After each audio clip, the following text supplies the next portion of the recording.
Shalom Elohim, haleluya, puji nama Tuhan. Semangat pagi Bapak Ibu Saudara yang dikasihi Tuhan kita, Yesus Kristus. Jumpa lagi bersama saya Pendeta Samuel Mawuntu dalam Renungan Pagi ke 1469 hari. Renungan pagi ini mengudara, puji Tuhan. Bapak Ibu Saudara yang dikasihi Tuhan, sebelum kita mengawali segala aktivitas kita di pagi hari ini, marilah kita mengawalinya bersama Tuhan dengan mendengarkan firman Tuhan. Sebelum kita membaca dan mendengarkan serta merenungkan firman Tuhan hari ini, mari kita minta pimpinan Roh Kudus. Kita berdoa. Bapa di surga, berbicaralah kepada kami semua. Pakai firman Tuhan ini untuk menegur kami, menasihati kami, menguatkan kami, meneguhkan iman percaya kami, dan menuntun kami supaya kami terus berjalan di jalan Tuhan yang benar. Dan pakai firman Tuhan ini untuk memberkati kami semua. Di dalam nama Tuhan Yesus yang adalah firman Allah yang hidup, kami berdoa. Amin. Haleluya. Mari buka Alkitab kita dalam kitab Imamat pasal 10 ayat 1 sampai ayat 3. Imamat pasal 10 ayat 1 sampai ayat 3. Demikian firman Tuhan. Kemudian anak-anak Harun, Nadab dan Abihu, masing-masing mengambil perbaraannya, membubu api ke dalamnya, serta menaruh ukupan di atas api itu. Dengan demikian mereka mempersembahkan ke hadapan Tuhan api yang asing, yang tidak diperintahkannya kepada mereka. Maka keluarlah api dari hadapan Tuhan, lalu menghanguskan keduanya sehingga mati di hadapan Tuhan. Berkatalah Musa kepada Harun, inilah yang difirmankan Tuhan, kepada orang yang karib kepadaku, kunyatakan kekudusanku, dan di muka seluruh bangsa itu akan kuperlihatkan kemuliaanku. Dan Harun berdiam diri. Amin. Bapak Ibu Saudara yang dikasihi Tuhan, konteks kebenaran firman Tuhan ini ketika Tuhan menghukum anak-anak Harun, yaitu Nadab dan Abihu. Dalam kebenaran firman Tuhan ini menceritakan tentang dua anak Harun yang mati secara tragis. Mati karena membawa api asing di hadapan Tuhan. Bapak Ibu Saudara yang dikasihi Tuhan, perlu kita ketahui bahwa api Tuhan untuk membakar korban dalam Alkitab Perjanjian Lama mengajarkan kepada kita bahwa di saat kita mempersembahkan korban kepada Tuhan, yang membakar itu bukan korek api, saudara, tetapi api yang langsung turun dari langit membakar persembahan dari umat Tuhan. Amin. Saudara yang dikasihi Tuhan, api Tuhan itu menyala sendiri sebagai tanda bahwa Tuhan berkenan atas korban yang dipersembahkan dan juga sebagai tanda kehadiran Tuhan. Kalau saudara melihat Imamat pasal 9 ayat 24 yang berkata begini, dan keluarlah api dari hadapan Tuhan, lalu menghanguskan korban bakaran dan segala lemak di atas mezbah. Tatkala seluruh bangsa itu melihatnya, bersorak-sorailah mereka, lalu sujud menyembah. Amin. Haleluya. Saudara yang dikasihi Tuhan, itulah cara Tuhan membakar korban yang dipersembahkan umatnya kepada Tuhan.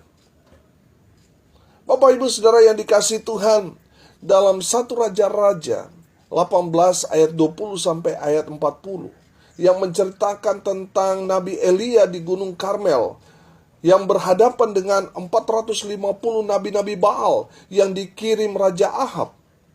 Tantangan itu bertujuan untuk membuktikan apakah Yahweh, Tuhannya orang Israel itu Allah, ataukah Baal yang mereka sembah itu Allah. Untuk membuktikan Allah yang benar, apakah Allah yang disembah Nabi Elia ataukah Allah 450 nabi-nabi Baal itu. Untuk membuktikannya, Allah siapa yang benar, diadakanlah challenge untuk diuji. Manakah yang benar-benar Allah yang layak disembah? Apakah Allah yang disembah Nabi Elia ataukah Baal? Saudara yang dikasihi Tuhan, kesepakatan terjadi. Masing-masing diberi kesempatan untuk berdoa, meminta kepada yang mereka yakini Tuhan mereka. Meminta supaya Tuhan yang mereka sembah menurunkan api dari surga untuk membakar korban lembu yang mereka persembahkan. Allah yang membakar salah satu korban bakaran, baik itu korban bakaran yang dipersembahkan Nabi Elia atau 450 nabi-nabi Baal itu. Kalau api dari surga turun membakar, misalnya yang dipersembahkan Nabi Elia, berarti Allah yang disembah Nabi Elia benar-benar Allah yang layak disembah. Kalau seandainya api dari surga turun membakar korban bakaran 450 Nabi Baal, berarti Baal mereka yang mereka yakini Allah itu yang layak disembah. Kesempatan pertama diberikan kepada 450 Nabi Baal. Dari pagi sampai siang sampai sore hari, para nabi-nabi Baal memohon kepada Baal junjungan mereka untuk kiranya menjawab seruan mereka, permintaan mereka, dengan mengirim api dari langit untuk membakar lembu tambun korban persembahan mereka. Tetapi dari pagi hingga sore hari, Baal yang mereka sembah tidak mendengarkan mereka, tidak menjawab mereka. Nabi Elia mengejek mereka. Lebih keras lagi, mungkin dia lagi pergi ke pasar, mungkin dia lagi ke jalan-jalan sehingga dia nggak dengar. Lebih keras lagi. Dan mereka memanggil berseru semakin keras. Tapi Baal mereka tidak menjawab mereka. Dalam kasus ini benarlah firman Tuhan yang berkata, punya mulut tetapi tidak bisa berbicara, punya telinga tapi tidak mendengar, punya tangan, punya kaki, punya tubuh, tapi tidak dapat berbuat apa-apa. Itulah Baal. Saudara, tibalah waktunya untuk Nabi Elia membuktikan Allah yang dia sembah, Allah yang hebat, Allah yang maha kuasa. Sebelum Elia memanggil berseru di dalam nama Allah, sebelumnya Elia menyiram korban persembahannya dengan 4 buyung air. 2 kali dilakukan Elia, sehingga mezbah korban bakaran penuh dengan air. Elia membuat tantangan ini semakin rumit, iya kan? Kalau dia siram pakai minyak itu masih diterima akal sehat. Tapi Elia menyiram dengan air sampai air itu tergenang. Di sini Nabi Elia ingin mereka melihat bahwa Allah sanggup melakukan perkara-perkara yang ajaib, yang mungkin sulit dipikirkan oleh pikiran kita manusia. Amin. Nabi Elia kemudian berseru kepada Tuhan. Lalu turunlah api Tuhan menyambar habis bukan hanya korban bakaran, yaitu lembu, tetapi Tuhan membakar habis kayu bakar sampai batu-batu di mezbah itu. Air yang menggenangi mezbah itu semuanya habis terbakar oleh api Tuhan. Haleluya. Saudara yang dikasihi Tuhan, dari kejadian itu kita dapat melihat bahwa setiap persembahan untuk Tuhan dalam konteks kebenaran firman Tuhan dalam perjanjian lama, api yang membakar korban bakaran itu datang dari Tuhan. Amin. Dari firman Tuhan ini kita melihat apa yang dilakukan oleh Nadab dan Abihu itu merupakan satu kejahatan di mata Tuhan. Satu kesalahan fatal karena mereka tidak menghormati kekudusan Tuhan karena menghadirkan api asing. Bapak Ibu Saudara yang dikasihi Tuhan, dari kisah ini kita melihat apa yang menjadi kesalahan Nadab dan Abihu. Yang pertama, Nadab dan Abihu terlalu bebas. Bapak Ibu Saudara yang dikasihi Tuhan, pernahkah saudara memiliki teman baru? Awalnya karena masih baru berteman, ya masih sopan.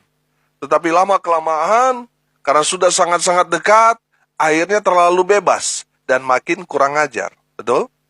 Sama seperti Nadab dan Abihu.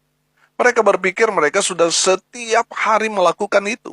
Sudah melayani Tuhan. Mereka berpikir tidak mungkin Tuhan menghukum mereka. Kalau sudah perhatikan dalam firman Tuhan ini, sepertinya Nadab dan Abihu mau menolong Tuhan dengan menyalakan api dengan cara mereka sendiri.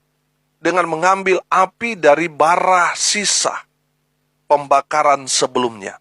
Itulah yang membuat Tuhan marah dan membakar hangus Nadab dan Abihu. Bapak Ibu Saudara yang dikasihi Tuhan, dari sini kita belajar, jangan menganggap remeh, jangan menganggap bahwa saudara sudah melakukan pelayanan kepada Tuhan lalu saudara berbuat sesuka hati saudara. Ada berapa banyak orang Kristen pelayan-pelayan Tuhan merasa hebat karena sudah melayani Tuhan. Dia merasa sudah senior dalam pelayanan dan dia melakukan pelayanan itu suka-sukanya dia. Bapak Ibu Saudara yang dikasihi Tuhan, jangan terlalu bebas. Jangan merasa saudara sudah dekat dengan Tuhan dan kemudian semau saudara sendiri. Jangan terlalu bebas. Ada batasan-batasan yang harus kita jaga di hadapan Tuhan. Yaitu apa yang menjadi bagian Tuhan dan apa yang menjadi bagian kita. Amin. Jangan terlalu bebas. Kesalahan Nadab dan Abihu yang pertama, mereka terlalu bebas. Akhirnya apa? Jadi ngawur, sembarangan. Dan itu hal yang dimurkai oleh Tuhan. Kita harus menjaga batasan kita. Amin. Yang kedua, saudara, kesalahan Nadab dan Abihu, mereka tidak taat. Perhatikan firman Tuhan ini. Dengan demikian mereka mempersembahkan ke hadapan Tuhan api yang asing yang tidak diperintahkannya kepada mereka.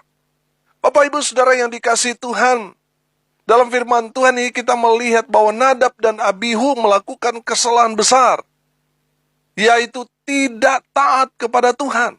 Mereka melakukan apa yang tidak diperintahkan Tuhan kepada mereka. Ada berapa banyak hamba-hamba Tuhan sekarang ini, sama seperti Nadab dan Abihu. Mereka melakukan pelayanan, tetapi ada hal-hal yang kecil mereka tidak taat. Saudara yang dikasihi Tuhan, mari kita mau belajar taat pada firman Tuhan. Amin. Saudara lihat Nadab dan Abihu, mereka setiap hari melakukan itu. Bukan berarti mereka tidak paham. Mereka tahu jelas firman Tuhan itu. Tetapi mereka jatuh dalam dosa ketidaktaatan yang berakibat fatal bagi mereka. Bapak Ibu Saudara yang diberkati Tuhan, jangan menganggap, nggak apa-apa kok, ini kan dosa kecil. Saudara yang dikasihi Tuhan, tidak taat sekalipun itu kecil di mata manusia. Itu dosa besar di hadapan Tuhan. Saudara ingat kejatuhan manusia ke dalam dosa pertama kali karena apa? Dosa tidak taat. Karena ketidaktaatan Adam dan Hawa kepada firman Tuhan, akhirnya apa? Tuhan mengusir Adam dan Hawa keluar dari Taman Eden itu dan mengutuk manusia karena dosa tidak taat. Bapak Ibu Saudara yang dikasihi Tuhan, jangan menganggap kepala batu keras hati itu satu kebanggaan buat saudara. Kepala batu dan keras hati itu adalah tanda-tanda orang yang tidak taat kepada Tuhan. Saudara buka Alkitab dari Kejadian sampai Wahyu, di sana saudara akan temukan di mana orang-orang yang tidak taat dihukum oleh Tuhan, tetapi mereka yang taat diberkati oleh Tuhan. Nadab dan Abihu tidak taat pada firman Tuhan. Akhirnya mereka apa? Dihukum Tuhan. Banyak orang Kristen lebih taat kepada manusia daripada taat kepada Tuhan. Contoh, hari Minggu ketika bos mereka memerintahkan untuk lembur setiap hari Minggu dan akan memberikan bonus yang besar kepada mereka yang lembur hari Minggu. Kalau ada yang tidak lembur, konsekuensinya akan di-PHK, dipecat oleh bos mereka. Orang Kristen mulai berpikir untung ruginya dan akhirnya lebih memilih taat kepada manusia, kepada bos mereka, kepada atasan mereka, daripada taat kepada Tuhan. Akhirnya orang-orang Kristen meninggalkan gereja, pelayanan mereka, karena lebih memilih taat kepada manusia, daripada taat kepada Tuhan. Rasul Petrus mengingatkan kita dalam Kisah Para Rasul pasal 5 ayat 29. Kita harus lebih taat kepada Allah daripada kepada manusia. Amin. Haleluya. Bapak Ibu Saudara yang dikasihi Tuhan, apapun konsekuensi dunia ini yang diberikan kepada kita sebagai anak-anak Tuhan, kita harus memilih lebih taat kepada Tuhan daripada kepada manusia. Amin. Akhir-akhir ini saya melihat ada banyak orang Kristen yang tidak taat kepada perintah Tuhan. Saya kasih contoh firman Tuhan yang berkata, "Hai istri, tunduklah kepada suamimu seperti kepada Tuhan." Tapi banyak saya melihat banyak istri orang-orang Kristen, bahkan istri gembala, saudara, tidak taat pada firman Tuhan ini. Bukannya tunduk kepada suaminya, malah suaminya ditanduk. Demikian juga firman Tuhan kepada suami. Hai suami, kasihilah istrimu sebagaimana Kristus telah mengasihi jemaat. Boro-boro mengasihi istrinya. Setiap hari ribut sama istrinya. Istrinya dipukul setiap hari. Bukannya disayang, malah lirik istri orang. Demikian juga dengan firman Tuhan kepada anak-anak. Hai anak-anak, taatilah dan hormatilah orang tuamu supaya kamu berbahagia dan panjang umurmu. Amin. Tetapi banyak sekali saya temukan anak-anak Kristen yang kurang ajar sama orang tuanya. Demikian juga dengan orang tua. Firman Tuhan berkata, didiklah anak-anak kita di dalam kasih Kristus. Tetapi saya melihat ada banyak orang tua Kristen justru tidak mendidik anak-anaknya dengan baik. Anak-anak saudara belajar dari visual orang tua mereka. Makanya anak-anak kalau ditanya kamu mau jadi apa? Mereka selalu menjawab ingin seperti papanya. Kalau saudara pemabuk, perokok, penjudi, pengguna narkoba, tukang selingkuh, jangan heran kalau anak-anakmu nanti lebih parah daripada saudara. Puji Tuhan, kalau saudara hidup takut Tuhan, anak-anak saudara juga akan hidup takut akan Tuhan. Amin. Bapak Ibu Saudara yang dikasihi Tuhan, kalau saudara adalah seorang suami, istri, orang tua, atau sebagai anak, taatilah firman Tuhan, maka hidupmu akan diurus Tuhan. Maka hidupmu dijamin oleh Tuhan. Tuhan yang pelihara, Tuhan menyediakan segala keperluan, kebutuhan saudara dan saya. Amin. Haleluya, belajar taat dari sekarang. Dari kebenaran firman Tuhan ini kita belajar tentang kesalahan Nadab dan Abihu. Mereka tidak taat pada firman Tuhan. Dan biarlah ini menjadi pelajaran berharga buat kita, orang percaya, agar tidak melakukan kesalahan yang sama seperti yang dilakukan Nadab dan Abihu. Kesalahan Nadab dan Abihu karena apa? Karena tidak taat pada firman Tuhan. Mari, sebagai anak-anak Tuhan, saudara dan saya, mari mau belajar taat, menjadi pelaku-pelaku firman. Amin. Haleluya. Kesalahan yang ketiga, kesalahan Nadab dan Abihu karena mereka tidak melayani Tuhan dengan segenap hati. Bapak Ibu Saudara yang dikasihi Tuhan, saya merasakan Nadab dan Abihu mungkin merasa jenuh, bosan dengan ritual yang monoton, yang terus-menerus mereka lakukan, sehingga mereka mencari jalan pintas agar pelayanan yang mereka jalankan cepat selesai dan mereka bisa lekas pulang. Bapak Ibu Saudara yang dikasihi Tuhan, saya pernah merasa jenuh dalam pelayanan karena pelayanan rutinitas, saudara. Monoton, akhirnya bosan. Tapi puji Tuhan, Tuhan kirim seorang hamba Tuhan untuk men-charge saya sehingga api yang ada di dalam saya tidak padam, tetapi sebaliknya semakin membara. Amin. Dalam pertemuan dengan seorang hamba Tuhan yang saya percaya diutus Tuhan untuk men-charge saya 4 tahun yang lalu. Saya sebut saja almarhum pendeta Jeffrey Mawuntu dari Kalimantan. Pertemuan itu membuat saya bertobat dan kembali kepada kasih mula-mula. Amin. Sejak pertemuan itu, saya jatuh cinta lagi, melayani Tuhan lebih lagi, tambah semangat melayani saudara. Dan Tuhan bukakan pelayanan-pelayanan yang baru. Baik itu audio renungan ini yang setiap hari saudara dengarkan. Dan masih banyak lagi pelayanan-pelayanan yang terinspirasi karena kembali kepada kasih mula-mula. Kembali mengasihi Tuhan dengan segenap hati, dengan segenap jiwa, dan dengan segenap akal budi, dan dengan segenap kekuatan kita. Amin. Dan Tuhan memberikan kita pelayanan yang luar biasa. Tuhan bukakan yang selama ini tertutup, Tuhan buka jalan. Amin. Sehingga pelayanan kita maksimal karena dilakukan dengan segenap hati. Bapak Ibu Saudara yang dikasihi Tuhan, sebagai hamba-hamba Tuhan supaya kita tidak jenuh, kita harus mengikuti seminar, kita harus mengikuti pertemuan-pertemuan supaya di sana kita saling menguatkan satu dengan yang lain, memotivasi satu dengan yang lain. Dari motivasi hamba-hamba Tuhan kita terinspirasi sehingga api yang ada di dalam diri kita itu tidak padam, semakin membara. Amin. Kita perlu komunitas, saudara. Kita perlu teman, hamba-hamba Tuhan untuk apa? Saling menguatkan, memotivasi kita supaya api yang ada pada kita terus menyala. Haleluya. Bapak Ibu Saudara yang dikasihi Tuhan, hati-hati terjebak dalam rutinitas. Saudara akan seperti Nadab dan Abihu. Betul, saudara tetap melayani Tuhan. Tapi kalau saudara melayani tidak dengan segenap hati, Tuhan akan menolak pelayanan saudara. Karena Tuhan membenci pelayanan yang dilakukan tidak dengan segenap hati. Tuhan melihat hati. Layani Tuhan dengan segenap hati. Amin. Haleluya. Hari ini kita belajar dari Nadab dan Abihu. Kesalahannya menjadi pelajaran berharga buat kita.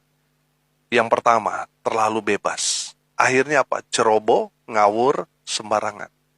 Yang kedua, tidak taat pada firman Tuhan. Yang ketiga, kesalahan mereka melayani Tuhan tidak dengan segenap hati. Bapak Ibu Saudara yang dikasihi Tuhan, mari kita koreksi diri kita. Agar kita tidak terlalu bebas dengan Tuhan. Ada yang harus kita jaga. Di hadapan Tuhan ada yang harus kita jaga. Batasan-batasannya itu ada, saudara. Jangan kita melanggar karena kita merasa, saya sudah hamba Tuhan. Saya sudah sering melakukan ini.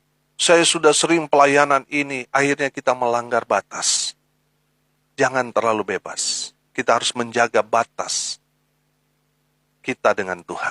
Yang kedua, saudara, belajar taat pada firman Tuhan. Sekecil apapun itu, kita harus taat kepada Tuhan. Karena kalau kita tidak taat dalam hal yang kecil, Tuhan akan menolak kita, saudara. Saudara yang dikasihi Tuhan, mari kita mau belajar taat. Belajar melakukan firman Tuhan sebagai bentuk ketaatan kita kepada Tuhan. Yang ketiga, saudara, kalau saudara hamba Tuhan, layanilah dengan segenap hati. Saya percaya, seorang yang melayani dengan segenap hati, walaupun itu banyak pekerjaannya, tugasnya, akan merasa enteng karena dilakukan dengan segenap hati, dilakukan dengan rasa cinta. Tapi kalau saudara sudah tidak dengan segenap hati, saudara, walaupun pekerjaan itu hanya sedikit, akan terasa berat, saudara. Mungkin saudara ketika saudara melayani khotbah, saudara mantap. Mainkan alat musiknya keren. Menyanyinya mantap. Pelayanan saudara, wah luar biasa. Tapi kalau saudara tidak melakukannya dengan segenap hati, semuanya akan ditolak oleh Tuhan. Karena apa? Tuhan melihat hati. Lakukan segala sesuatu dengan segenap hati. Mari kita berdoa. Terima kasih Bapa di surga atas kebenaran firman Tuhan yang sangat memberkati kami. Berkati semua pendengar dimanapun mereka berada. Sehingga mereka betul-betul menjaga hubungan mereka dengan Tuhan. Supaya tidak terlalu bebas. Ajar mereka selalu taat pada firman Tuhan. Ajar mereka selalu menjadi pelayan-pelayan Tuhan. Melayani Tuhan dengan segenap hati. Hamba berdoa berkati semua pendengar, mereka yang sudah berumah tangga, keluarga mereka diberkati. Hubungan suami istri, orang tua dengan anak diberkati. Mereka yang saat ini sedang merindukan omongan hadir dalam kehidupan rumah tangga mereka, Tuhan mendengar kerinduan mereka dan Tuhan kabulkan.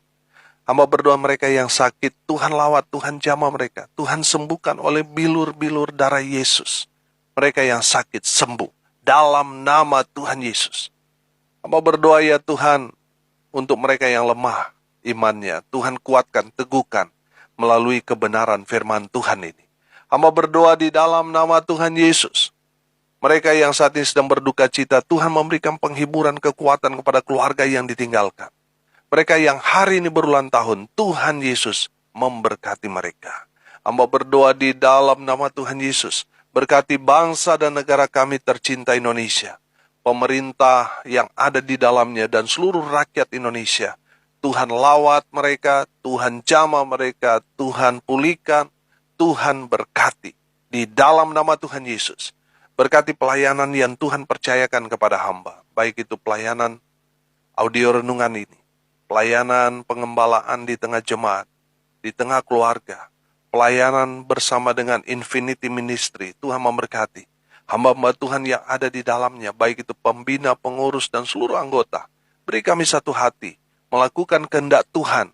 Memberitakan Injil sampai ke ujung bumi. Pakai media sosial yang kami gunakan untuk dapat menjangkau mereka yang belum terjangkau. Hamba juga berdoa untuk seluruh anggota tim doa Petra Nasional. Tuhan Yesus memberkati semua anggota dimanapun berada. Hamba berdoa biarlah berkat Tuhan turun memenuhi semua pendengar. Bapak, Ibu, Saudara yang dikasihi Tuhan, arahkanlah hatimu dan terimalah berkat dari Tuhan Yesus. Tuhan memberkati engkau dan melindungi engkau. Tuhan menyinari engkau dengan wajah-Nya dan memberi engkau kasih karunia. Tuhan menghadapkan wajah-Nya kepadamu dan memberi engkau damai sejahtera. Di dalam nama Tuhan Yesus, sumber segala berkat. Bapak, Ibu, Saudara yang percaya diberkati Tuhan, katakan amin. Puji Tuhan. Bapak, Ibu, Saudara yang dikasihi Tuhan, kalau saudara merasa diberkati melalui renungan pagi ini, bagikan juga kepada saudara-saudara yang lain agar mereka juga diberkati. Karena untuk itulah kita dipanggil untuk jadi berkat. Kalau saudara mau konseling, mau sharing, mau didoakan, saudara bisa japri WA saya di 081337 491360. Saya bersama tim doa Petra Nasional akan berdoa buat saudara. Karena kami percaya bagi Tuhan tidak ada yang mustahil. Saudara yang mendengar kabar baik ini melalui Infinity Ministry, saudara bisa menghubungi tim doa di sana di 081237 247340. Saudara yang mau dilayani konseling keluarga, saudara bisa menghubungi layanan konseling keluarga Infinity Ministry di call center 0819130583 kali. Ada hamba-hamba Tuhan yang siap melayani Bapak Ibu Saudara sekalian. Haleluya. Bapak Ibu Saudara pendengar, saya mau mengajak semua pendengar untuk datang dalam ibadah KKR ucapan syukur audio renungan pagi mengudara. Tepatnya hari ke-1500 yang akan diadakan pada tanggal 30 Juli 2022 jam 5 sore. Tempatnya di Hotel Infinity Egg Jimbaran, Bali. Saudara yang mau hadir dalam ibadah ucapan syukur itu, harap mendaftarkan diri saudara agar kami dapat mempersiapkan segalanya untuk acara tersebut. Bapak, Ibu, Saudara pendengar yang sudah diberkati Tuhan melalui pelayanan ini, saudara mau mendukung dan mensukseskan pelayanan ini dengan mendukung dana, saudara bisa mentransfer ke rekening Bank Mandiri di nomor 14503 kali 6719 476 atas nama saya sendiri. Tuhan Yesus memberkati saudara supaya saudara jadi berkat. Dukung terus pelayanan ini supaya tetap eksis, mengudara, memberkati, dan menjangkau mereka yang belum terjangkau. Salam kasih dari Bali. Saya Pendeta Samuel Mawuntu dan sampai jumpa besok pagi. Tuhan Yesus memberkati kita semua. Haleluya.